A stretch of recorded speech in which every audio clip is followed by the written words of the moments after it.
What's up, my friend? My name is André, and I'll be reacting to USA World War III Doomsday plane. But before I go into that, can I ask you for one thing? If you can leave a like on this video, thank you so much for that, my friend. It's the best way to show support. If you can subscribe, oh man, in that case, well, forget about it. You make my day. Have that in consideration. Now, link for the original video in my description. You guys end up recommending this one quite a lot, so let's play it. And one more thing. I'm actually feeling a bit sick today, so I apologize in advance if my reactions are not what you expect.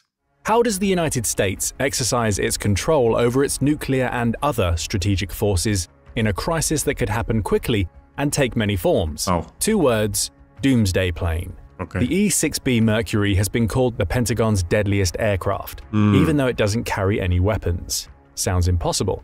US scientists and So is this the plane where the president goes if things go really bad? engineers have demonstrated time and time again that impossible is simply another word for challenge. And that's a word the US military never backs down from.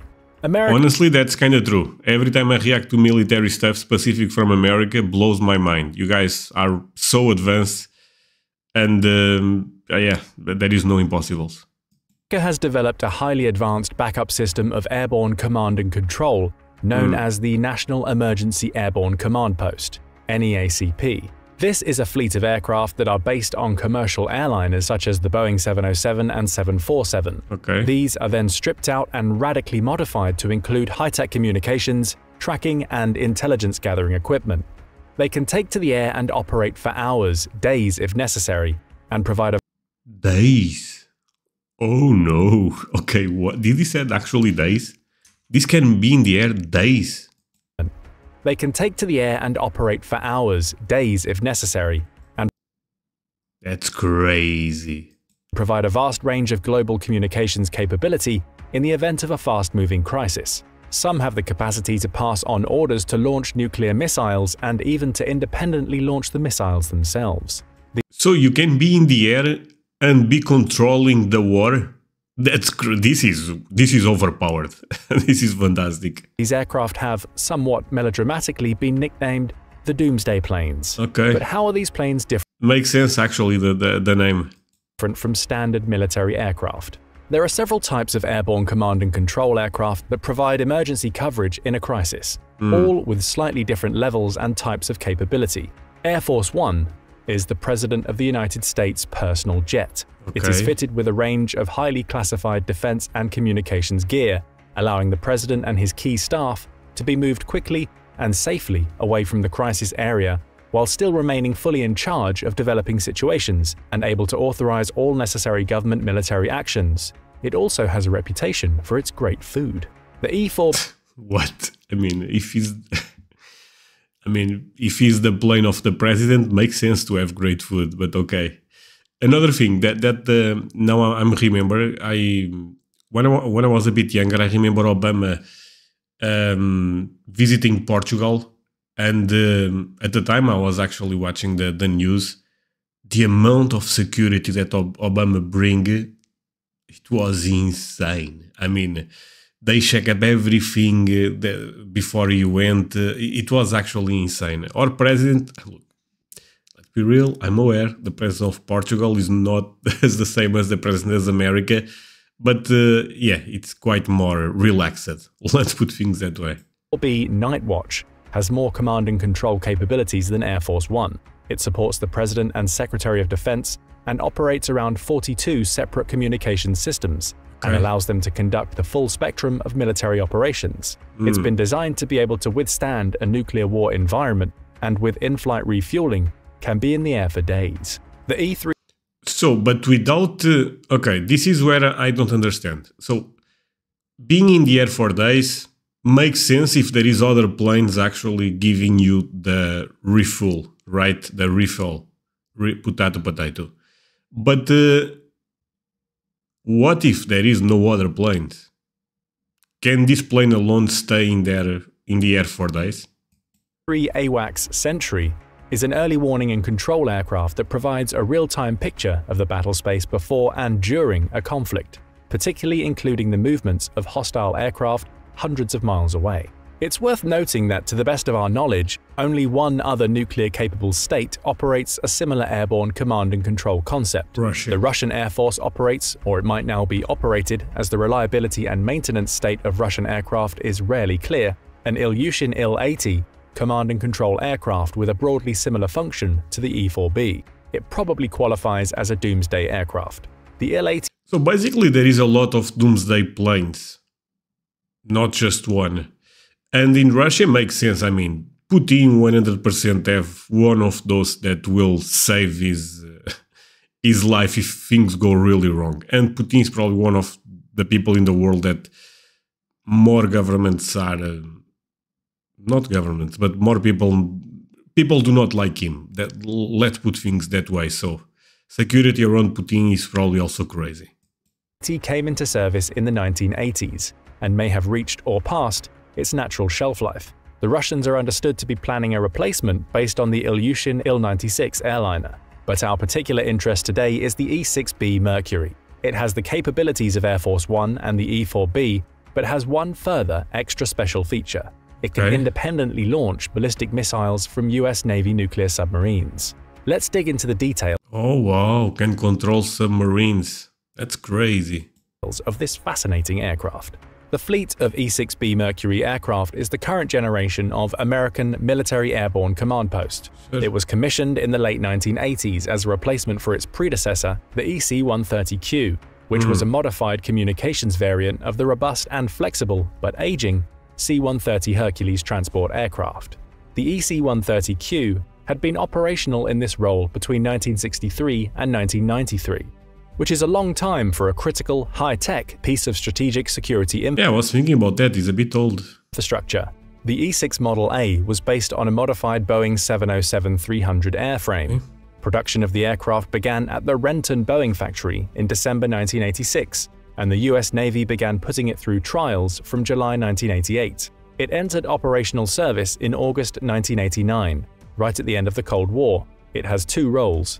The first was similar to its predecessor, with a concept of TACAMO, take charge and move out. TACAMO meant the aircraft needed to be able to survive a nuclear warfare environment and provide critical encrypted communications between the key American decision makers, such as the President, Vice President, and Secretary of Defense. The E-6 provides the airborne element of the TACAMO system. The second role. Sorry for another pause, but the thing is, those planes are probably the most expensive planes in the world, right? With all of that technology. And I'll always look at this and I think, if this is what they are telling us, can you imagine what they actually have? It's actually quite scary. Role is to act. And why they are so well prepared for this? You know, do they expect things to go bad soon? I mean, I know they've been prepared for 4 years, don't get me wrong, but it's always tricky, you know, in the sense that we will be in peace, right guys? Yeah, but let's also have some measures. Act as an airborne strategic command post. The E-6 is fitted with an Airborne Launch Control System, ALCS. This allows it to directly launch intercontinental ballistic missiles. The E-6B is therefore designed to provide command and control of US nuclear forces in the event of a crisis, particularly if control from the ground was lost. The capabilities of the E-6 were designed to mirror those of the land-based command systems, hence the term looking glass or Operation Looking Glass given to the aircraft mission.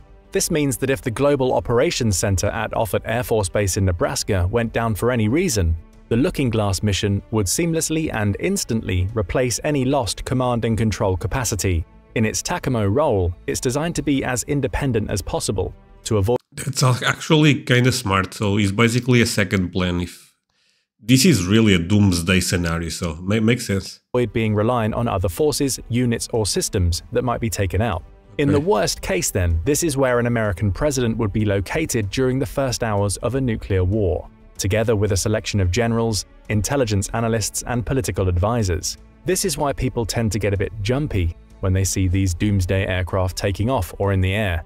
On September 11, 2001, an E-4 was reportedly spotted circling over the White House. This triggered concern and conspiracy theories in equal amounts. 16 E-6. Okay, so So basically they thought with the 9/11 maybe America will be attacked all over, right?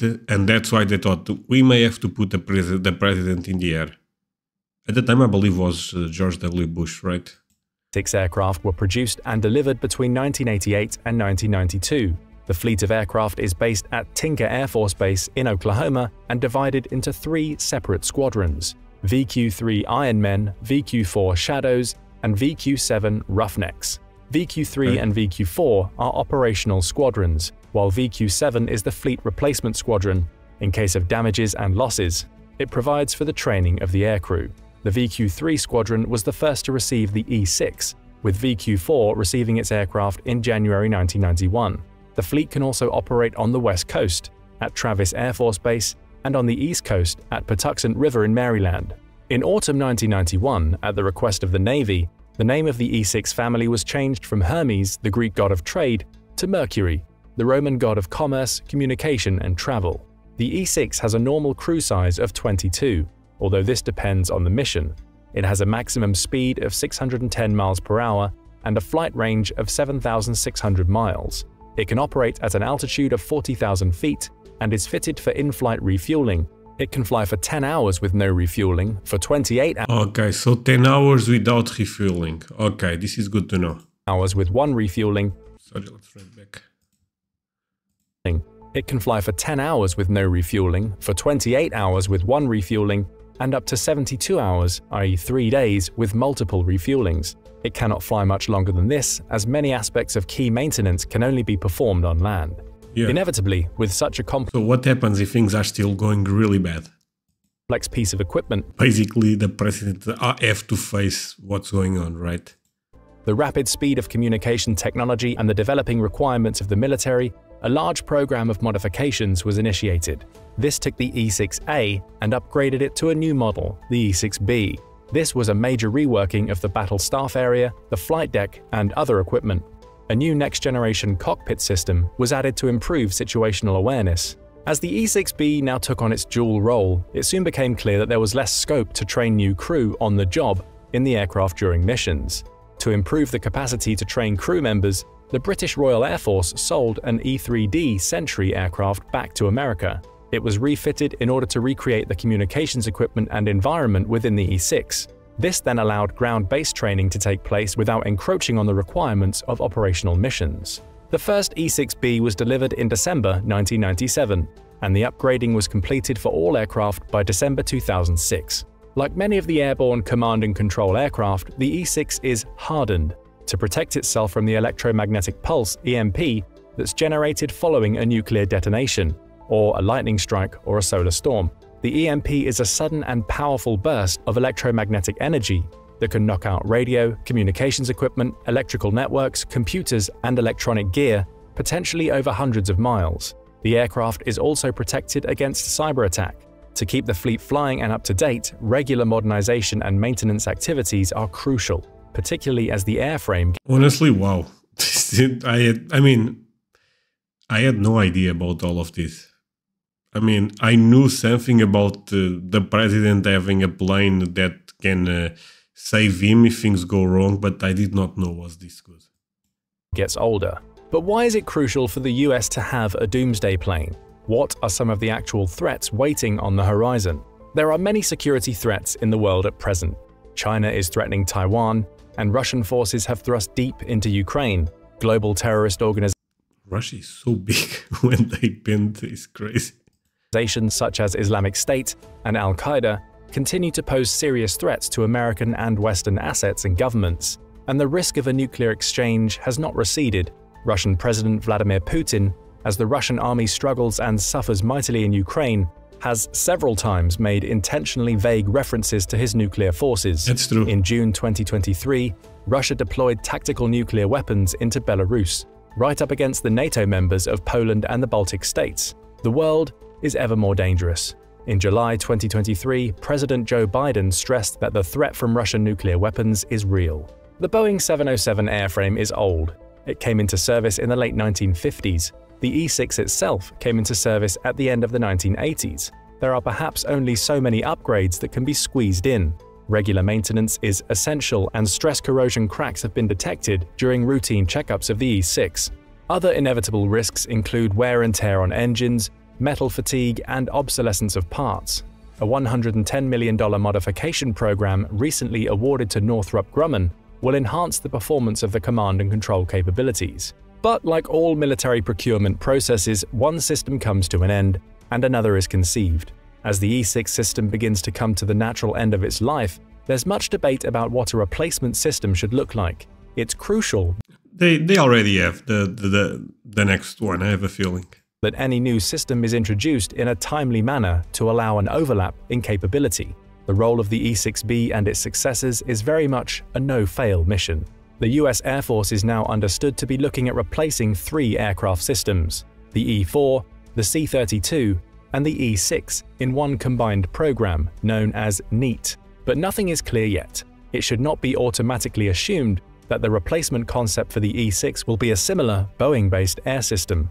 Other possibilities might emerge as America analyzes what type of threats it might face over the next 30 years, and Congress considers what budget and priorities can be allocated to the military if it's decided that an airborne command and control role is still necessary in the 2020s and beyond.